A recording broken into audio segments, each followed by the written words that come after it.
Rolle's royal কাস্টমারদের আসলে অনেক শখ থাকে। আসলে 2017 সালে রোলস রয়েল এলিগ্যান্স নামে একটি বিশেষ ঘোস্ট মডেল উন্মোচন করে, যার পেইন্টে ডায়মন্ড স্টারডাস্ট নামক একটি বিশেষ ফিনিশ ছিল।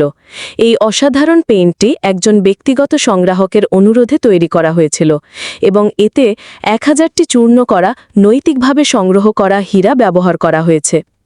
এই বিশেষ পেইন্টটি তৈরি করতে বিভিন্ন পদ্ধতির ওপর 2 মাস ধরে গহন পরীক্ষা নিরীক্ষা করা হয়, যাতে হীরার দ্যুতি পুরোপুরিভাবে ফুটে ওঠে। পালিশ করার সময় হীরার কণাগুলোকে রক্ষা করার জন্য একটি অতিরিক্ত বার্নিশের স্তর প্রয়োগ করা হয়েছিল, যা পেইন্ট প্রয়োগের প্রক্রিয়াতে অতিরিক্ত 2 দিন এবং ফিনিশিংয়ের জন্য আরও 1 দিন যোগ করে। যদিও রোলস রয়েল এর সঠিক মূল্য প্রকাশ করেনি, তবে এটি তাদের গাড়িতে ব্যবহৃত সবচেয়ে ব্যয়বহুল পেইন্ট ফিনিশ বলে নিশ্চিত করা হয়েছে।